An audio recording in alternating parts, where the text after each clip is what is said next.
Welcome, Rabbi Isaac, to our Express Chazara Shiur on Sugיא, which is a long Sugיא. We just had a live Chazara Shiur in class. Right now we're going to go through the entire Sugיא, just Havana. Here we go. Yedias Mukdamas first. What is an oris? Oris, the taich is a sharecropper. A worker that works in a field and gets paid by percentage of whatever grows. So let's say there's a balabais who has a field, and the worker works in the field and he grows trees, and they make produce. Let's say that in the first year, they make 4 oranges. Okay, so let's say the artist is going to make a percentage of whatever grew. That means he's going to get 25%. So he's going to get paid a paycheck, the same amount every year. No, based on whatever grows. So if it's only 4 oranges that grew, he's going to get 1. The Balabais is going to get 3, 25%. If there are many fruits that grow that year, let's say 12 oranges, then he's going to get 25%. That's 3 oranges. And the Balabais is going to get 9. That's an artist. Let's go on to our Sugיא. Our Sugיא also was mentioned in the previous Sugיא, but here is really where we're going into it in depth. So the case is, if a balabais owns a field and he gets captured, do we bring down the relative, the closest relative to the balabais, closest relative who would inherit him if he passed away? Should we bring him down to the field? They should work it in the meantime. Zok Rav, no, don't bring him down. Shmuel says, yes, bring him down. Okay? Now, if we hear about this person that he passed away, then everyone agrees that you should bring someone down to the field. But when are they arguing? In a case where we didn't hear about him that he passed away, we didn't hear about him anything. So Rav says, don't bring someone down, because maybe if you bring him down, he's going to try to work the field so much so he could get whatever he could within this time. He's going to work the field so much, he's not going to stop and let the field rest. So he's going to end up ruining the field, so don't send someone down. Shmuel is, however, not concerned about the guy ruining the field. Why? Because we're actually going to learn later that the guy that goes down to get the guy that goes down to work the field is going to be able to gain from whatever he worked. He's going to be able to gain like a artist, like a sharecropper. He's going to get a percentage, so he's not going to overwork the field. We're not concerned. And with that, we conclude Chelik Aleph of our Gemara, and we move on to Chelik Beis. But before that, let's go over some of these mukdamas. Number 1, almana. Almana is a widow. A widow is someone that her husband passed away. Next is aguna. What is aguna? Aguna is a woman who her husband went away, and we don't know where he is. He disappeared. So he didn't give a get, and we don't know if he's alive, if he's dead. She can't get married. She can never get remarried as long as she's on aguna, as long as she doesn't know where her husband is and what he's up to. It's very sad. Very sad case. This is the case of aguna. Next is a yasim or yasimim, orphan. A young child whose father passed away or mother passed away, or yasim, many orphans. Okay. Now let's go on to Chelik Beis. There's a brayso that says the comments on a pasuk in Parshas Mishpatim. The pasuk says, "V'chara api Hashem speaks about the time when the Yidden will not, if the Yidden will not listen to Hashem's commandments. V'chara api, and my anger will burn. V'harakti eschem lecherev, and I will kill you with a sword. V'hayin neshechem almanis, and your wives will be widows. Uvnechem yasayim, and your children will be orphans." Frag the brayso 1 second once. The pasuk already tells me, "V'chara api v'harakti eschem lecherev," that my anger will burn. That my anger will burn, and I will kill you with a sword. Why doesn't he tell me that your wives will be almanis and that your children are going to be the same? It's obvious. And for the brayso, it's a twofold curse. It's twofold. That number 1, you're going to be killed, and you're going to be like taken captive, and we didn't hear that you passed away. So therefore, if we didn't hear that you passed away, almana is going to become an aguna. She can never get married because she doesn't know if her husband passed away or not. And the Yisayim are going to remain like small Yisayim who have inheritance, but they can't go to it. They can't go to the inheritance because they didn't hear that the father for sure passed away. So it's a twofold curse. The person is going to die, and the Almana is going to remain Aguna, and the Yisayim are going to remain like small orphans. They're not going to be able to get to Yerusha. Now, the Gemara, based on this, what do we see from here? That in the case of our Sugיא, in the case of there's a balabais who gets captured, and there's a Kariv, let's say a son, right? Just like over here. The son is going down to the field to take it over.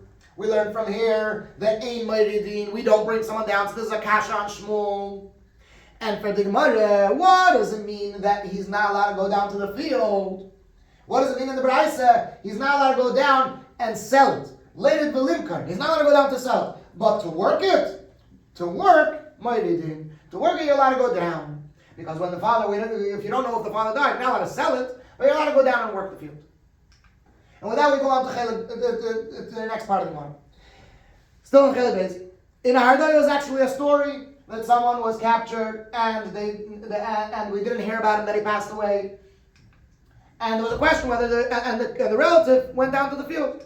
Rav Sheshes was the Rav in Hardai, and he said you should not go down to the field. Why? Because the Bryce that we just learned, as you can see, the Bryce that we just learned, we learned from it that the small Yisrael cannot go down to the field. So Rav Amram asked Rav Sheshes, 1 second. Didn't we learn that it means that you're only not allowed to sell it?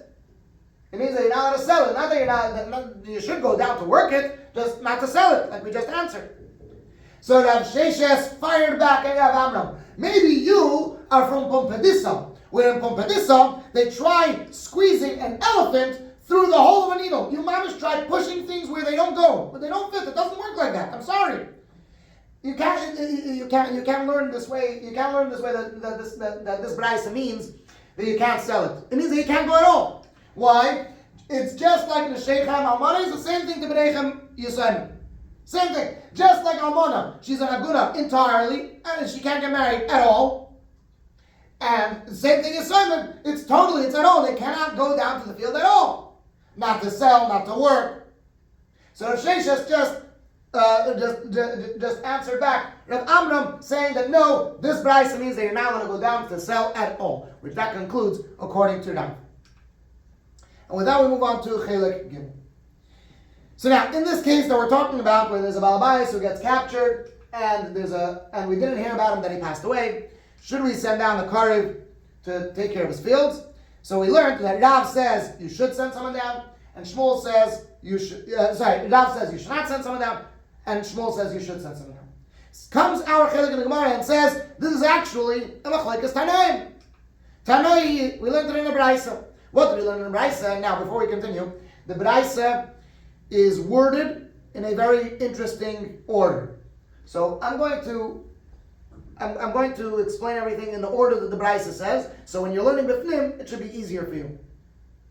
But I'm also going to summarize everything in a proper, understood order.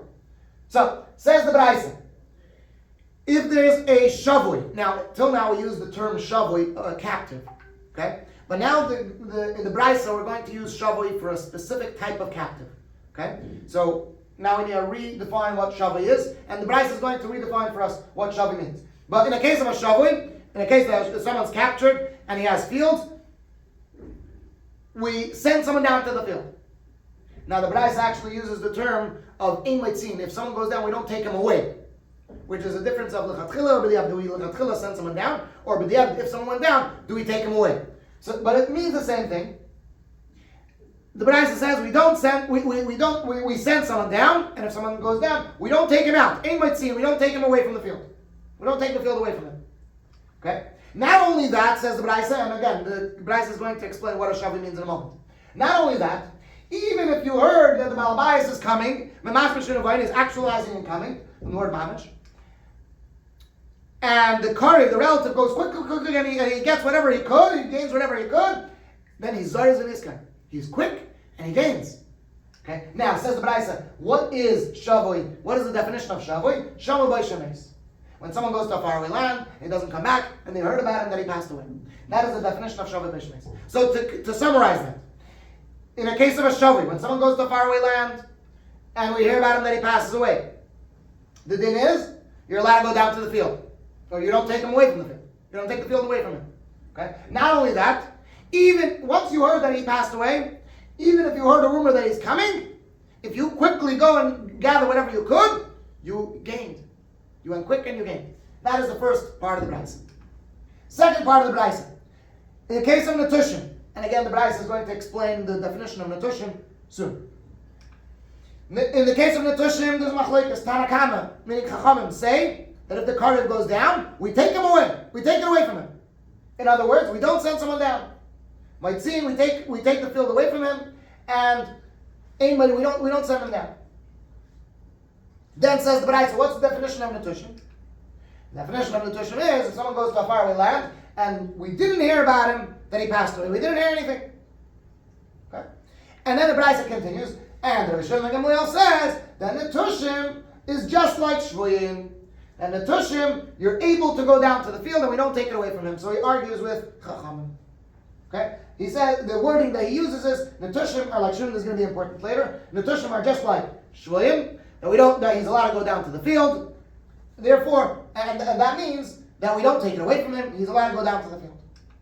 So in summary, in the case of Netushim means someone goes away to a foreign land, we don't hear about him that he passes away. Tanakama says he should not go down. Rabbi Shimon Gamliel says he should go down. Next case, Retushim. In the case of Retushim, and again, the Brisa is going to explain soon what the definition of Retushim is. Retushim, we take it away from him. We take the field away if he goes down. In other words, he shouldn't go down to the field. Okay? What is the case of Retushim? What's the definition of Retushim? If someone goes away to a faraway land with his own knowledge. Okay? He was here. He had no plans to go away, and all of a sudden he disappears. He goes. So, and Rashi explains that why don't we send someone down over here? Because he left intentionally. Okay? He left intentionally. If he wanted someone to go down, he would have told someone to go down to his field. He would have prearranged it. If he didn't tell anyone not to go down to his field and take care of it, he probably doesn't want anyone going down to his field. Therefore, we don't send someone down to his field. However, over here, he wasn't planning on this. He was going to a faraway land, he was planning on coming back. Rather, while he was captured. So since he was captured, we're going to step in, according to Rabbi Shimon Gamliel, we're going to step in and take care of his field for him. According to Tanakama, no, we don't step in. Continues the Gemara, and now the Gemara analyzes the last two cases of the Brisa, Netushim and Retushim. Which the word Netushim and the word Retushim mean the same thing. They mean abandoned. That the field was abandoned. So for everything about it, 1 second, what's the difference between Netushim that you call it Netushim and Retushim that you call it Retushim? They both mean abandoned. Why you call where's the difference coming from? And for the Gemara, Netushim comes from the pasuk of the mitzvah of Shemitah. V'hashvis tishmetena unatashta. That the 7th year will make you you should make a rest. You should make the field rest, and you should desert it. You should abandon it. You should abandon the field in Natashta. Now, why is someone leaving his field alone? Why is he abandoning in the year of Shemitah? Because he was commanded by Hashem. He was commanded by the king. That is against his will. He wants to work. He wants to make more fruit in the 7th year. But against his will, he needs to rest. So we learn from here that Netusha means Ba'al Karfe, against his will. That here he went to a faraway land and he was taken captive against his will. That's what Netusha means. However, Retushim comes from the pasuk This is a Navi talking about the harsh times of Golos. Now what's going to happen? That the people are going to think that the enemy is coming, and they're going to run away, even though there's no one coming. And they're going to run away because they're afraid maybe the enemy is going to come. And women and mothers are going to abandon their children. They're going to leave their children behind because they're going to run away from war by themselves. And Navi says that they're going to go into Golos by themselves because they're afraid maybe there's going to be a war. So we see over here that Rutasha means in a situation that people are going away and abandoning their children, but from their own knowledge. So we see from here that Rutasha means that he's going away from his own knowledge. So to summarize that, the difference between Netushim and Nitushim, based on the psukim, Nitushim means that it's forced. He's abandoning his field forcefully, against his will. And Ritushim is that he's abandoning his field willingly, knowledgeably. He's going away knowledgeably, knowingly. Okay. Says the Gemara brings the continuation of the Brisa. The last line of the Brisa is, and all of them, all the cases that someone's going down to the field, all of them, they get paid like a sharecropper, like an artist. And yes, Rashi is going, I know you have questions right now, right? As we said in Shir, Rashi pre-warns and says, I know you're going to have questions, and the Gemara is going to take care of the questions. Which questions is the Gemara going to take care of? Number one, which case is this referring to? This V'cholon, which cases are we referring to? And number two, what is V'cholon, the rule of all of them? What is it referring to? Okay. So again, which cases is going on? Okay, which case is this line going on? Which case of the Brisa is it going on? And number two, what's this rule? All of them. What's it referring to? Okay, but we're going to get to those questions one by one. On what case is this talking about? If you're going to say that this is talking about a case of a Shavui, of a captive, 1 second. Can't be. When the definition of captive is someone that heard, someone that went away, and we heard about him that he passed away. Can't be. Why? Because in such a case, if the relative goes and quickly grabs whatever he could, he gets to keep 100% of it. So, of course he gets compensated. He gets compensated a lot. So you need to tell me that he gets compensated like an artist. Of course he's going to. If he's able to get compensated all the way to 100% sometimes, for sure he's going to at least get from his last year. He's going to, the last year they worked over there. At least he's going to get compensated like an artist. So it can't be the case of a Shavui. He was, because he was supposed to go down. He rightfully went down to the field, so he should for sure get like an artist at least. So that's not a chiddush. So it can't be referring to them. If you're going to say it's talking about Iltushim, where someone went by himself. 1 second, that can't be. Why? Because the din was that we take it away from him. We take away the field from him. We don't let him be in the field. We don't let this relative be in the field. He gets 0%. So you can't say that he gets like an artist. Okay, so let's try Nitushim. When he went to a faraway land and we didn't hear anything about it. 1 second, do you say it goes according to Rabbanan? No, it can't go according to Rabbanan, because Rabbanan says that we take away the field from him. Right? He gets 0%. So what are you going to say? It's going according to Rabbi Shimon ben Gamliel? That also can't be. Why? Because Rabbi Shimon ben Gamliel says that Netushim is like Shvoyim. Then he gets 100%. So what is this going on? And for the Gemara, you need to look closely to what Rabbi Shimon ben Gamliel says. Rabbi Shimon ben Gamliel says the Netushim are like Shvoyim. Meaning that there's a way that they are like Shvoyim, a way that they're not like Shvoyim. How so? In a way that they are like Shvoyim, but we don't take it away from them. If they go down to the field, we let them go down. We don't take it away from them. We let them go down and work it. But they're not like Shvuyim, that if he takes a lot, he doesn't get to keep it. No, he only gets to keep like an artist. He only gets to keep like a sharecropper. The rest, the other 75, he needs to put away for the Balabais one. The Balabais maybe comes back. So the Gemara's final answer is, what does this line refer to? That all the cases go, the relative gets like an artist. It refers to the Netushim according to Rabbi Shimon ben Gamliel. Now, according to Rabbi Shimon ben Gamliel, this worker, the relative that goes out to the field, gets paid like an artist. Right, like that. Okay. Now we go on to Chelek Vav. Before that, some Yediyas Mukdamas, we have Nechse Milug. What is Nechse Milug? Nechse Milug is if a woman owns property before she was married, and now she gets married, then what happens to this field? The keren belongs to the woman. The keren, the principal, the core ownership of the field belongs to the woman, and the owner is able to gain fruits out of it. He's able to gain the produce. Now, what if the husband invested a lot of money and he grew trees and he only gained a little bit of fruits, right? Or he invested a little bit and he gained and he took a lot of fruit for himself, and now he's getting divorced. What is it din? Whatever happened, happened. He goes away without anything. If he invested a lot and only took a little bit, he doesn't get compensated. And if he invested a little and took a lot, he doesn't need to compensate the wife. Whatever happened, happened, and that's it. That's it. And now, Yediyas Mukdamas, a little bit more. Yediyas Mukdamas. The marriage of a young girl and the process of miyun. What is this? So, Iktana, a young girl under the age of 12, is under the full ownership of a father. Okay? The father is responsible for her. The father is responsible to give her food, clothing, shelter. If she works, if she gets a job, then the income, the paycheck goes straight to the father. Okay? Mina Torah, the father has a right to marry her off. Let's say the father says, look, I can't support her. I'll marry her off. Let the husband support her. He's allowed to marry her off, Mina Torah. And this is a good marriage. Okay? Now, what's if the father passes away? Okay? And you have a young daughter. What's the thing?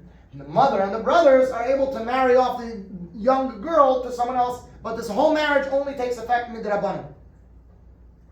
Only takes effect midrabanan. Now, since it only takes effect midrabanan, if she does not want to remain married anymore, okay, then she could do miyun. Miyun is a process called saying, she says, I don't want to be married anymore. Bye-bye. Done deal. This whole marriage is off since it was only midrabanan. So as soon as she refuses to be married, she can go and have a nice day. Now, if she had a field. Let's say right after her father passed away, someone saw a Nebuch, a young girl, her father passed away. I'm giving you this field. This is yours now. So now, as she's a Ketana, she's a young girl, she doesn't have a father, and she owns a field. And now she gets married. So the husband should invest in the field. And if he invests a lot, and then she does miyun, then he can take back, like an artist, a percentage of whatever grew. And with that we go on to Chelek Vav. So we learned that all of them, we evaluate for them like an artist. So Frag the Gemara, why don't we compare to Nechse Miluk, where as long as the Karev is there, he gets whatever grows. As soon as the owner comes back, he goes, bye-bye, done deal. Why does he get paid back like a percentage? It should be like Nechse Miluk. And for the Gemara, no. It's not similar to Nechse Miluk. It's more similar to Nechse Ktana, to the belongings of a Ktana that we just learned before. Why? Because just like by a Nechse Ktana, we're worried that maybe this guy is going to work the field a lot, very quickly, so to gain whatever he could out of it, and that's going to destroy the field, right? Maybe, because he doesn't know, maybe tomorrow she's going to do miyun, so he's going to try to take advantage, chaparayim, whatever he could out of the field. Maybe he's thinking, maybe she'll do miyun, so let me overwork the field and gain whatever I could. So the Rabbanan says, no, don't worry, if you work in the field, and then she does miyun, you could get like an artist. And the same thing by our case. This guy, we're afraid that maybe he's going to think, maybe the Baal Bayis will come back, so let me overwork the field and gain whatever I could. So no, we don't want you to overwork the field, so therefore, don't worry, calm down, you will get like an artist. You will get paid back a percentage. Hold on just one moment. Okay, we're back, and we are continuing on to Chelek Zayin, last Chelek of our Sugya. We learned that in all these cases, we evaluate for them like an artist. Frankly, Gemara, 1 second. You say like a rule, and all the cases. Well, earlier we only said one case. So why are you saying like all of them? Which case is it coming to include? What's it coming to include? And for the Gemara, it's coming to include this that Rav Nachman said. Because Rav Nachman said in the name of Shmuel, that if you have a owner of a field, and he gets captured, okay, and the Karev comes down, yes, we do bring down a Karev. What if someone goes away with his own knowledge, midaitai? If he goes away from his own knowledge, then we don't send someone down to the field. Why? Because if he didn't tell anyone to go down, he probably doesn't want anyone to go down. And Rav Nachman added from himself. Rav Nachman added from himself that Bayreach, someone that runs away, is just like Shavli, is just like someone that was captured, and we do bring someone down to his field. And now the Gemara analyzes that. 1 second. This Bayreach, this guy running away. Why is he running away? If you're going to tell me that he's running away because of taxes, because every single person needs to pay a tax. Every single person. Okay? Per head, per skull, per person needs to pay a tax. And he doesn't have the money. So he's going to run away before the time comes. Okay, so 1 second. If you're going to say that he's running away from taxes, that's midas. That should be just like midaita. Because he knows that the time is coming. He knows that the due date is coming. And he should have prepared in advance. He should have told someone, look, I don't have money to pay. I might have to run away. If I run away, could you please take care of my field? It's midas. So don't go down to this field. So why do you say the Bayreach is just like Shavui? And but the Gemara, no. He's actually running away from the Mardin. So Rashi, what's Mardin? Mardin in Persian means murderers. In Persia, and even until today, as someone mentioned in class a few days ago, even until today, if someone kills in Iran, in Persia, which is Persia, and so if someone kills, he gets killed. So let's say this guy killed, let's say even by mistake, I don't know, and then people are running after him to kill him.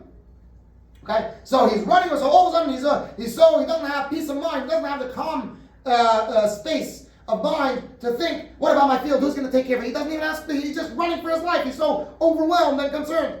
And therefore, someone that runs away, says Nachman, he's like a shovel, he's like someone that's captured, and you do bring someone down to his field. So concludes the Gemara that this is the case that is included in we evaluate like an artist. So meaning that the person that goes down to this Bayreach's field, the person that goes down to the field of the person that ran away, he gets like a artist. And with that we conclude the Sugya. Mashiach now. A good Shabbos. Hatzlach Rabbi.